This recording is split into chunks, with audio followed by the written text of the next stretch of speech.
মালয়েশিয়াতে একজন স্টুডেন্টের মাসিক কত টাকা খরচ হয় তার খাবার বাবদ? কেউ বলে ৩০০ রিঙ্গিত, কেউ বলে ৫০০ রিঙ্গিত, কেউ বলে ১,০০০ রিঙ্গিত। কিন্তু বাস্তবতাটা জানলে আপনিও অবাক হবেন। আজকে আমি বলবো যে কিভাবে আপনি একজন স্টুডেন্ট ২০০, ৩০০ এবং ৫০০ রিঙ্গিতে তার মাসিক খাবার-দাবারের যে খরচটা এটা কমপ্লিট করে থাকে। এবং ভিডিও শেষে আমি আপনাদেরকে বলবো যে আমার ব্যক্তিগত সাজেশন কোনটা আপনাদের জন্য। সো ভিডিওটা শেষ পর্যন্ত দেখতে থাকুন।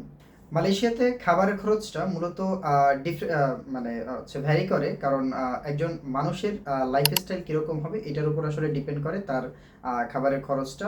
তারপর ইনিশিয়ালি দেখা যায় যে আপনি কোথায় খাবেন? আপনি ইউনিভার্সিটি ক্যান্টিনে খাবেন? নাকি হচ্ছে আপনি হোটেল কিংবা রেস্টুরেন্টে খাবেন?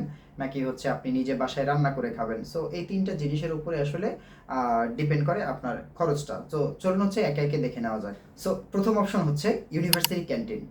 আপনি যে ইউনিভার্সিটিতে পড়বেন, ওই ইউনিভার্সিটির ভিতরে কখনো ক্যান্টিন থাকে কিংবা ইউনিভার্সিটির ভিতরে অনেক দোকান থাকে। সে দোকানে মাসিক চুক্তিতে আপনি কিন্তু খেতে পারবেন। এখানে আপনি মাসিক চুক্তিতে নরমালি ২ বেলা খাবার হয় অর্থাৎ লাঞ্চ এবং ডিনার। ২ বেলার জন্য রাফলি দেখা যায় যে তারা ৪০০ রিঙ্গিতের মতো আপনার কাছ থেকে নিয়ে থাকবে এবং এই ৪০০ রিঙ্গিতে আপনি কিন্তু ২ বেলা ইজিলি খেতে পারবেন। এক্ষেত্রে আপনার জন্য সুবিধা হচ্ছে কি, আপনার সময় বাঁচবে, আপনার বাজার করতে হবে না, আপনার রান্না করতে হবে না।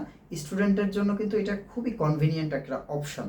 বাট এখানে মেইন প্রবলেমটা কি জানেন? সেটা হচ্ছে আপনার খাবার প্রতিদিনের যে মেনুটা, এই মেনুটা ডিফারেন্ট হয়। সো আপনার পছন্দ নাও হতে পারে। তো স্টুডেন্টদের জন্য দ্বিতীয় অপশন হচ্ছে রেস্টুরেন্ট কিংবা হোটেল। সো আপনি যেখানে থাকবেন তার আশেপাশে কিন্তু অনেক রকম রেস্টুরেন্ট কিংবা হোটেল পেয়ে যাবেন। যেমন বাংলা হোটেল কিংবা ইন্ডিয়ান হোটেল কিংবা তামিল হোটেল এ ধরনের হোটেল পেয়ে যাবেন।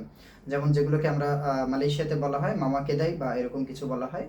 সো এখানে কিন্তু আপনার খেলে আপনি ৩ বেলা ইজিলি খেতে পারবেন। এখানে দেখা যায় যে মর্নিংয়ে আপনি চা, বিস্কিট, রুটি, তারপর হচ্ছে কসম রুটি যেটাকে বলে এরকম জিনিসগুলো। এরপর দুপুরে ভাত, মাছ, মুরগি সেম আবার রাতে।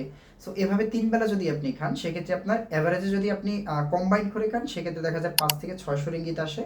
বাট আবারও ইউজুয়ালি বলি যেটা সেটা হচ্ছে এটা ডিপেন্ড করা হচ্ছে একান্তই আপনার উপর, আপনি কিভাবে খাবেন বা আপনার লাইফস্টাইলের উপর। বাট এভারেজে আপনি যদি মিক্স করে খান সেক্ষেত্রে দেখা যায় যে আপনার ৫ থেকে ৬০০ রিঙ্গিত মাসে খরচ হবে ৩ বেলা যদি আপনি হোটেলে খান। তৃতীয় অপশন যেটা সেটা হচ্ছে হোম কুকিং, অর্থাৎ আপনি যেখানে থাকবেন সেখানেই আপনি রান্না করবেন। সো এখানে সবচেয়ে বড় প্রবলেম হচ্ছে আপনার কিন্তু নিজের বাজার করতে হবে, নিজের রান্না করতে হবে, নিজের ধোয়া মোছা করতে হবে।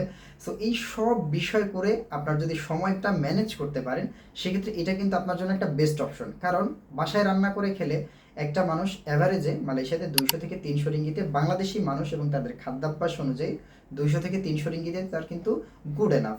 সো এই অপশনটাও আপনার জন্য বেটার যদি আপনি ম্যানেজ করতে পারেন। ভিডিওর শুরুতে আপনাদের বলেছিলাম যে প্রশ্ন করেছিলাম যে ৫০০ রিঙ্গিতে আপনার মাসিক খাবার খরচটা কমপ্লিট করতে পারবেন কিনা? উত্তর হচ্ছে হ্যাঁ। সো সম্ভব যদি আপনি নিজে রান্না করে খান।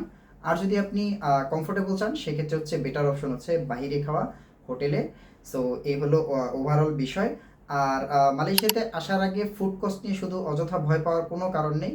কারণ হচ্ছে বাংলাদেশি হিসেবে আপনি রান্না করেও খেতে পারবেন, বাইরেও খেতে পারবেন। সো বেশি আসলে পরিকল্পনার প্রয়োজন নেই। আপনাদের কাছে আমার মতামতের জানতে চাই সেটা হচ্ছে এই যে ৩ টা অপশন, এই ৩ টা অপশনের ভিতরে আপনি যদি অ্যাজ এ স্টুডেন্ট হিসেবে মালয়েশিয়াতে আসেন, আপনি ৩ টা অপশনের ভিতরে আপনার জন্য বেটার কোনটা মনে হয় সেটা হচ্ছে কমেন্ট করে জানাবেন।